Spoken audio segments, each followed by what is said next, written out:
తనకి సారీ చెప్పినప్పుడే మళ్ళీ మీడియాలోకి రావాలని కానీ లేదా పోలీస్ స్టేషన్ మెట్లు మళ్ళీ ఎక్కుతానని అయితే అనుకోలేదు. నిన్న నాకు జరిగిన దాడికి నేను మళ్ళీ పోలీస్ స్టేషన్ మెట్లు ఎక్కాల్సి వస్తుంది. ఇదంతా కూడా ఎక్స్పీరియన్స్ అవ్వాల్సి వస్తుంది. నా లైఫ్ లో నాకు జరిగిన అన్యాయానికి నేను ఫైట్ చేస్తున్నాను. అది కొంతమందికి నచ్చచ్చు, కొంతమందికి నచ్చకపోవచ్చు.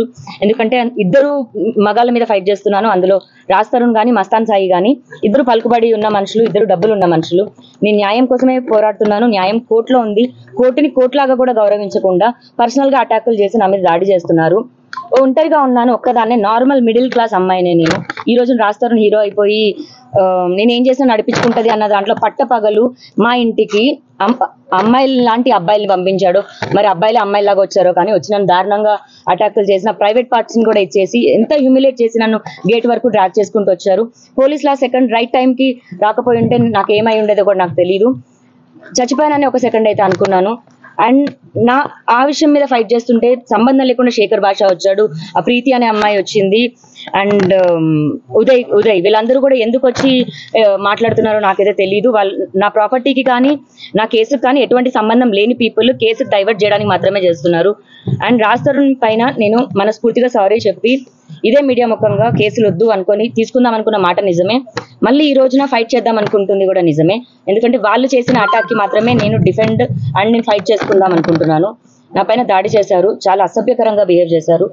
ఇప్పుడు నేను ముందుకు వెళ్తున్నాను. రాజ్ తరుణ్ వచ్చి సమాధానం ఖచ్చితంగా చెప్పాలి. పోలీస్ వారిని కూడా అదే కోరాను, రాజ్ తరుణ్ వచ్చి మాట్లాడాలని, లేకపోతే రాజ్ తరుణ్ దీనిపైన ఇన్వెస్టిగేట్ చేయాలని, దీనిపైన వెనకాల ఎవరుండి నా పైన దాడి చేయించారని.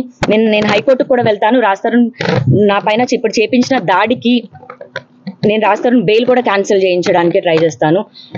యాంటిసిపేటరీ బెయిల్ పైన ఉండి అతను మళ్ళీ విక్టిమ్ పైకి ఎలా వాళ్ళ పేరెంట్స్ ని పంపిస్తాడు? మళ్ళీ వృద్ధులు అన్న పేరుతో 4 ఆడోళ్ళని తీసుకొచ్చి 8 మంది ఆడోళ్ళని తీసుకొచ్చి కొట్టించాడు. నా ప్రాణం ఉన్నంత వరకు, మరి ఎప్పుడు పోతానో కూడా నాకు తెలియదు, ఉన్నంత వరకు అయితే లాస్ట్ ఫైట్ చేస్తాను. రాజ్ తరుణ్ అనే వ్యక్తే కమ్యూనిటీ లోపలికి ఎంట్రీ ఇవ్వడం అన్నది జరిగింది. మా పేరెంట్స్ వస్తున్నారని 1:10 PM కి కాల్ చేశాడు మా కమ్యూనిటీ మేనేజర్ కి. వాటికి సంబంధించిన ఎవిడెన్స్ తో సహా ఇచ్చాము. పోలీస్ ఇన్వెస్టిగేషన్ లోనే చెప్పాలి. ఇంకా నేను పెట్టిన పేర్లు అయితే రాజ్ తరుణ్ పేరెంట్స్ అండ్ శేఖర్ భాష, ప్రీతి, ఉదయ్ అండ్ లాస్ట్ మేఘన ఎవరో సోషల్ యాక్టివిస్ట్ వచ్చారు. మా కమ్యూనిటీలో తిరుగుతున్న మీడియా పీపుల్ కాకుండా ఎవరైతే ఇంకా అటాక్ చేయడానికి ఎవరైతే వచ్చారో వాళ్ళందరినీ కూడా ఇంక్లూడ్ చేస్తారు. విల్లా గురించి చెప్పేసి అంటున్నారు. అంటే విల్లా గురించే మీరు వాళ్ళు అది ఆక్యుపై చేసుకోవడానికి వాళ్ళు వచ్చారని చెప్పేసి దాని మీద క్లారిటీ ఏంటి అసలు? ఇప్పుడు నేను విల్లా గురించి అయితే మేము విల్లా కొని ఒక 7-8 years అవుతుందండి. ఈ రోజున ప్రాపర్టీ అన్నది ఎందుకు రావాలి? మేము రాజ్ తరుణ్ 2009 నుంచి మేము స్టార్ట్ చేసుకున్నాము. ఆ రోజు నుంచి ప్రపంచానికి తెలియని లావణ్య రాజ్ తరుణ్ వద్దనుకున్న తర్వాతే లావణ్య చెడ్డదైపోయింది. లావణ్య డ్రగ్స్ అమ్ముతుంది, లావణ్య డ్రగ్స్ కన్జ్యూమ్ చేస్తుంది, లావణ్య ప్రాస్టిట్యూట్ కూడా అయిపోయింది. ఒక ఆడదై ఉండి విలేకర్, ప్రముఖ యూట్యూబ్ ఛానల్ విలేకర్ ప్రాస్టిట్యూషన్ అన్న వర్డ్ మెన్షన్ చేసింది. ఈ రిపోర్ట్ లో ఆమె గురించి కూడా మెన్షన్ చేశాను. ఆవిడ 40,000 డబ్బులు తీసుకుందండి ఆవిడ నా దగ్గర. ఓన్లీ థంబ్నెయిల్ పెట్టారు వాళ్ళ యూట్యూబ్ ఛానల్లో, లావణ్య మొగుడెవరు, రాజ్ తరుణ్ మస్తాన్ సాయి అని థంబ్నెయిల్ పెట్టింది. ఏంటి పెట్రిషియా నువ్వు ఎలా పెడతావు అలా అని అడిగితే మా బ్యాక్ అండ్ టీమ్ ఇలా వర్కౌట్ అవుతుంది, డబ్బులు కావాలని అనింది. నాకే తినడానికి లేని టైంలో నేను 40,000 ఇవ్వడం జరిగిందండి పెట్రిషియాకి.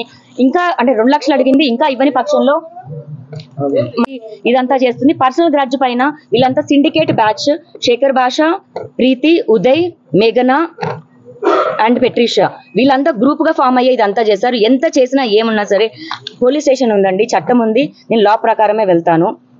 ఏం చేసుకుంటారో చేసుకోనివ్వండి. ఇంకా ఇప్పుడు ఇందులో రాజ్ తరుణ్ ఇన్వాల్వ్మెంట్ అంటే వీళ్ళందరూ కలిసి చేసిన బ్యాచ్ లో మస్తాన్ సాయి కూడా ఉన్నాడండి. మరి ఇది రాజ్ తరుణ్ చేపించాడా లేదా మస్తాన్ సాయి చేపించాడా లేదా అందరూ కలిసే ఫామ్ చేశారా అన్న నిజం బయటకు వస్తే నెక్స్ట్ రాజ్ తరుణ్ కూడా ఖచ్చితంగా వెళ్తాడు. నేను ఇన్ని రోజులు రాజ్ తరుణ్ కి అగేన్స్ట్ గా సాక్ష్యాలు ఇవ్వలేదు.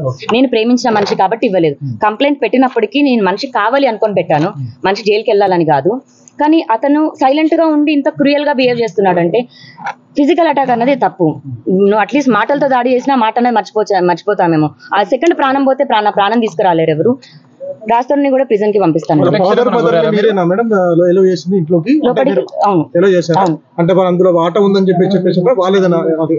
వాళ్ళు వీళ్ళు అనడానికి మాది ఇంకా సెపరేషన్ అవ్వలేదండి. కోర్టు తీర్పు లావణ్య రాజ్ తరుణ్ విడిపోయారు, లావణ్య రాజ్ తరుణ్ సంబంధం లేదు అన్నదేమి ఇవ్వాల. ఛార్జ్ షీట్ అయింది, ఛార్జ్ షీట్ లో 11 ఏళ్ళు వీళ్ళు సహజీవనం చేశారు అని వచ్చారు. ఇల్లు సంబంధం లేదు అని అయితే లేదండి. అది రాస్తారు ఇప్పుడు అంటే ప్రాపర్టీ కొన్నాం కాబట్టి ప్రాపర్టీ గురించి, అంటే ప్రాపర్టీ లేకపోతే అంటే లావణ్య తీసుకెళ్తాడా మరి అప్పుడు? అంటే ప్రాపర్టీ ఉందని లావణ్య వద్దంటున్నాడా? తల్లిదండ్రులు ఒకటే ఆరోపణ చేస్తున్నారు, అసలు రాస్తున్న అమ్మాయి పెళ్లి చేసుకోలేదు, సహజనం చేశారు, ట్రక్ పెడ్లరు, అసలు ఆమెకు సంబంధమే లేదు, ఆ ఇల్లు మాదే అని చెప్పేసి ఖండితంగా చెప్తున్నారు. దాని రాస్తారు వాళ్ళ 4 fathers ఇచ్చిన హౌస్ కాదండి అది. రాజ్ తరుణ్ హైదరాబాద్ కి వచ్చిన తర్వాత జీరోతో తన కెరియర్ స్టార్ట్ చేశాడు. అతను కూడా స్టార్టింగ్ డేస్ లో మీ అందరికీ చెప్పడం జరిగింది, ఆ అమ్మాయి ఇనిషియల్ డేస్ లో మేము కలిసి ఉన్నామని, మేమిద్దరం లవ్ చేసుకున్నాము, పెళ్లి చేసుకున్నాము, నాకు ప్రపోజ్ చేసింది అతనే, పెళ్లి చేసుకుంటావని అడిగింది అతనే. దాని తర్వాత మేము ఫామ్ చేసుకున్న మా జర్నీలో వచ్చిన ఇల్లు అది. అది నాది కాదు, రాజ్ తరుణ్ది కాదు అంటే ఒప్పుకుంటానేమో కానీ ఓన్లీ రాజ్ తరుణ్ అంటే నేను ఒప్పుకోను. ఎందుకంటే బయటికి మగాడెళ్ళి పని చేస్తే ఆడది ఇంట్లో ఉండి పని చేసింది. మీ అందరూ మగాళ్ళు ఉన్నారు, ఇక్కడ 2-3 ఆడోళ్ళు ఉన్నారు. మరి మీ అందరు మగాళ్ళదే ఇల్లులు అయిపోతాయా? మీ అందరు పిల్లల ఇల్లులు కావా? మీ అందరి మగాళ్ళ మీద పేరు మీద ఇల్లు ఉంటాయి. అడిగే క్వశ్చన్ అడిగేటప్పుడు పెళ్లి అన్న సర్టిఫికేట్ అన్నది ఇప్పుడు లీగల్ గా ఇప్పుడు వచ్చిందేమో. ఒకప్పుడు మన పేరెంట్స్ కి సర్టిఫికేట్లు ఎక్కడ ఉన్నాయి, రిజిస్ట్రేషన్లు ఎక్కడ ఉన్నాయి? దట్స్ వాట్ ఇప్పుడు నాది రాస్తారుంది 1 year 2 year thing. Last 2 years అయితే వేరు. 2009 అండి. మీరు బ్యాక్ చాలా సంవత్సరాలు వెళ్ళాలి. అప్పటి నుంచి మేము ప్రేమించుకున్నాం. ఇప్పుడు నా వయసు 33, 16 సంవత్సరాలు అవుతుంది. అర్థమవుతుందా? మీరు అక్కడి వరకు వెళ్ళండి. నేను అంటే ఆ మనిషిని అంతా నమ్మాను. లేకపోతే ఒక సంతకం పెట్టించుకోవడానికి నాకు ఎంతసేపు? అతను చెక్ బుక్స్ నా దగ్గర ఉంటాయి, సైన్ చేసేసిన చెక్ బుక్స్. ఒక సంతకం పెట్టమంటే పెట్టేవాడు కాదా ఏంటి? అసలు విడిపోతాము అన్న థాట్ ఉండేది కాదు నాకు. ఇలాంటి గొడవలు అవుతాయని థాట్ ఉండేది కాదు. మరి ఆడపిల్లలు రావడం వల్ల, మస్తాన్ సాయి రావడం వల్ల రాజ్ తరుణ్ ఇలా అయ్యాడా? లేదా ఆ ఇల్లు ప్రాపర్టీ మీద మస్తాన్ సాయి ఇప్పుడు చేస్తున్నాడో నాకు తెలియదు. ఆ ఇల్లు ప్రాపర్టీ పైన రాజ్ తరుణ్ పేరెంట్స్ కి ఆశ ఉందో కూడా నాకు తెలియదు. కానీ రాజ్ తరుణ్ పేరెంట్స్ ఆస్తి కాదు, అలాని మా పేరెంట్స్ ఆస్తి కాదు. బతుకు తెరువు కోసం నాకు ఈ రోజు సాయం కావాలంటే మా పేరెంట్స్ ఎంతో ఇవ్వడమేమో, మా బతుకు తెరువు కోసం రాజ్ తరుణ్ సంపాదించే డబ్బేమో, అంతే.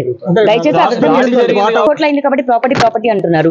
డిగ్రేడ్ అయిపోయి అసలు ఇల్లే కూలిపోయింది, ప్రాపర్టీ లేదైతే.